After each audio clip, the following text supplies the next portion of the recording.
മലയാള സിനിമയിലെ കണക്കുകൾ പുറത്തുവിടുമെന്ന് നിർമ്മാതാക്കളുടെ സംഘടന പ്രഖ്യാപിച്ചിട്ട് 3 മാസങ്ങൾ കഴിഞ്ഞു.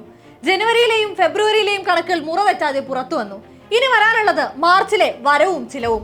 കൂട്ടിക്കിഴിക്കലുകൾ തീരാഞ്ഞിട്ടാണോ, നിലപാടുകളിൽ വ്യക്തതയില്ലാഞ്ഞിട്ടാണോ സംഘടന മാർച്ചിലെ കണക്കുകൾ വെളിച്ചം കാണിക്കാതെ പൂഴ്ത്തുന്നത്?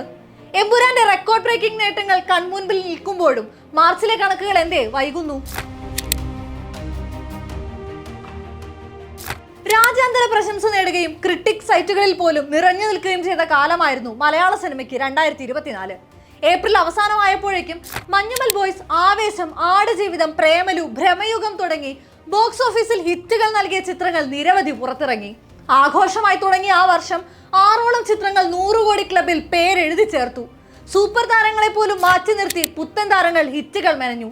പല ഓണറുകളിൽ നിർമ്മിക്കപ്പെട്ട ചിത്രങ്ങൾ പ്രഖ്യാപിത കൊമേഴ്ഷ്യൽ ചേരുവകൾക്ക് അകത്തും പുറത്തും നിന്ന് പടുത്തുയർത്തതായിരുന്നു അത് ഓരോന്നും. മലയാള സിനിമ 2024 അതിന്റെ സുവർണ വർഷമെന്ന് വിശ്വസിച്ചു പോരവെയാണ് വർഷാവസാനത്തിൽ പ്രൊഡ്യൂസേഴ്സ് അസോസിയേഷൻ ആ വർഷത്തെ കണക്കുകൾ പുറത്തുവിടുന്നത്. മലയാള സിനിമയ്ക്ക് 700 കോടി നഷ്ടമെന്ന വിധി. 199 പുതിയ ചിത്രങ്ങൾക്കും 5 റീ റിലീസുകൾക്കുമായി മലയാള സിനിമ ആ വർഷം 1000 കോടി രൂപ ചിലവിട്ടെന്നും അതിൽ 350 കോടി മാത്രമാണ് തിയേറ്ററുകളിൽ നിന്ന് തിരിച്ചു നേടാനായതെന്നും പ്രസ് റിലീസിലൂടെ നിർമ്മാതാക്കളുടെ സംഘടന അറിയിച്ചു. 26 സിനിമകൾ മാത്രമായിരുന്നു കണക്ക് പ്രകാരം തിയേറ്ററിൽ ഭേദപ്പെട്ട ബിസിനസ് കാഴ്ചവെച്ചത്. അധികം വൈകാതെ വിവാദ പ്രസ് മീറ്റും സംഭവിച്ചു. മലയാള സിനിമ നഷ്ടത്തിലാണെന്നും നിർമ്മാതാക്കൾ പ്രതിസന്ധിയിലാണെന്നും വിവിധ സംഘടനകളെ പ്രതിനിധീകരിച്ച് നിർമ്മാതാവ് സുരേഷ് കുമാർ പ്രതികരിച്ചു. താരങ്ങൾ നിർമ്മാണം ഏറ്റെടുത്തതും പ്രതിഫലം കൂട്ടുന്നതുമാണ് പ്രധാന പ്രശ്നമെന്നും പരാമർശമുയർന്നു. മലയാള സിനിമയിൽ ഇതുവരെയും 100 കോടി ചിത്രം ഉണ്ടായിട്ടില്ലെന്നും പിന്നീട് 100 കോടി തിയേറ്റർ കളക്ഷൻ നേടിയ ചിത്രം ഉണ്ടായിട്ടില്ലെന്ന് തിരുത്തിയും സുരേഷ് കുമാർ വിവാദങ്ങൾക്ക് എരിവ് കൂട്ടി. ആശയക്കുഴപ്പത്തിലായ പ്രേക്ഷകരോട് ഒന്നുകൂടെ അറിയിച്ചു, ഇനി അങ്ങോട്ട് ഓരോ മാസത്തെയും കണക്കുകൾ പുറത്തുവിടുമെന്ന്. അതുപ്രകാരം ജനുവരിയിലെയും ഫെബ്രുവരിയിലെയും കണക്കുകൾ നിർമ്മാതാക്കളുടെ സംഘടന പുറത്തിറക്കി. ജനുവരിയിൽ റിലീസ് ചെയ്ത ചിത്രങ്ങൾ തിയേറ്ററിൽ പ്രദർശനം തുടരുന്നതിനിടെ ഫെബ്രുവരി 8-ാം തീയതി കളക്ഷൻ കണക്കുകൾ പുറത്തു വന്നു. അതുപ്രകാരം ഈ വർഷം ആദ്യ മാസം പുറത്തിറങ്ങിയ ചിത്രങ്ങളിൽ രേഖാചിത്രം മാത്രമായിരുന്നു വാണിജ്യ വിജയം. 8.56 കോടി ചിലവിട്ട ചിത്രം 12.5 കോടിയാണ് നേടിയത്. ടൊവിനോ ചിത്രം ഐഡന്റിറ്റിയും, ബേസിൽ സൗബിൻ കൂട്ടുകെട്ടിലെത്തിയ പ്രാവിൻകൂട് ഷാപ്പും, അർജുൻ അശോകൻ ചിത്രം അൻപോട് കൺമണിയും പരാജയ ചിത്രങ്ങളുടെ ലിസ്റ്റിലെത്തി. 5 ചിത്രങ്ങളായിരുന്നു അപ്പോഴും തിയേറ്ററിൽ ഓടിക്കൊണ്ടിരുന്നത്. ആകെ 28 ചിത്രങ്ങളിൽ നിന്നും ഇൻഡസ്ട്രിയുടെ നഷ്ടം 110 കോടി. അതേസമയം സുരേഷ് കുമാറിന്റെ പ്രസ്താവനകളെ തള്ളി ആന്റണി പെരുമ്പാവൂർ രംഗത്ത് വന്നു. അതോടെ ഇരുചേരിയായി ചർച്ചകൾ തകൃതിയായി മുന്നേറി. നിർമ്മാതാക്കളുടെ സംഘടനയുടെ വൈസ് പ്രസിഡന്റ് അടക്കം സംഘടന ഏതാണ്ട് ഒന്നാകെ സുരേഷ് കുമാറിന് പിന്തുണ അറിയിച്ചു. തിയേറ്റർ ഉടമകളുടെ സംഘടനയായ ഫിയോഗും കൂട്ടിനെത്തി.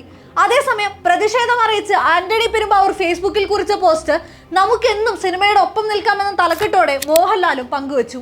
ടൊവിനോ തോമസ്, ഉണ്ണി മുകുന്ദൻ, ബേസിൽ ജോസഫ്, അപർണ ബാലമുരളി, അജു വർഗീസ് തുടങ്ങി നിരവധി താരങ്ങളും ആന്റണി പക്ഷത്തായി.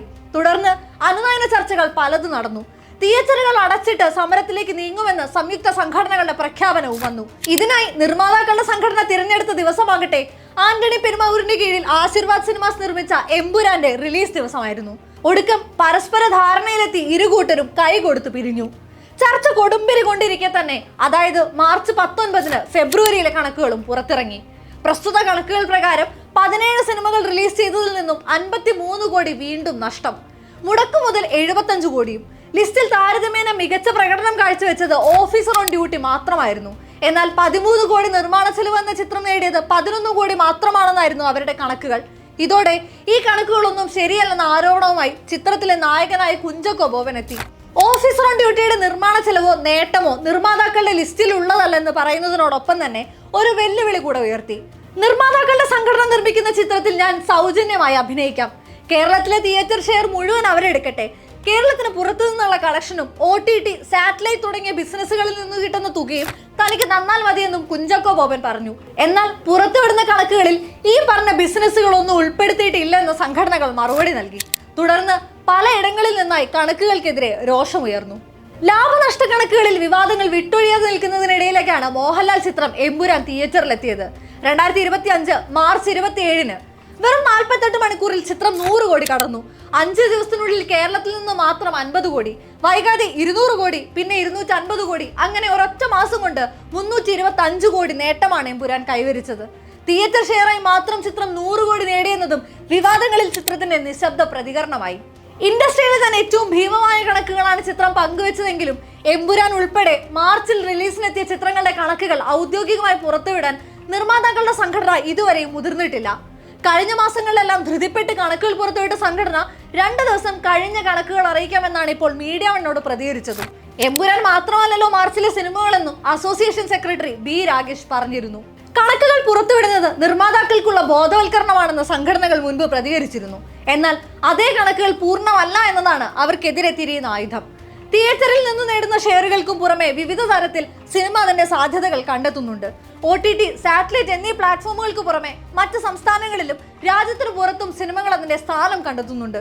എന്നാൽ കേരളത്തിലെ തിയേറ്ററുകളിൽ നിന്നുള്ള കണക്കുകൾ മാത്രം പങ്കുവെക്കുന്നത് മലയാള സിനിമയിലേക്ക് വരുന്ന നിക്ഷേപങ്ങളെ തടയുമെന്നും വലിയ നിർമ്മാണ കമ്പനികൾ മലയാള സിനിമയുമായി സഹകരിക്കാതാവുമെന്നും പ്രതികരണങ്ങൾ ഉയർന്നിരുന്നു. മലയാള സിനിമ കേരളത്തിന്റെ കൂടുവിട്ട് ലോകമെങ്ങും പറന്നിറങ്ങുന്ന കാലമാണ്. അതിർവരമ്പില്ലാതെ സ്വപ്നം കാണുന്ന കാലമാണ്. കണക്കുകൾ പുറത്തു വന്നാലും ഇല്ലെങ്കിലും അതിന്റെ യാത്ര തുടരും. മോഹൻലാൽ പറഞ്ഞ പോലെ നമുക്ക് നല്ല സിനിമകൾക്കൊപ്പം നിൽക്കാം, കൂടെ നല്ല സിനിമകൾ സ്വപ്നം കാണാം.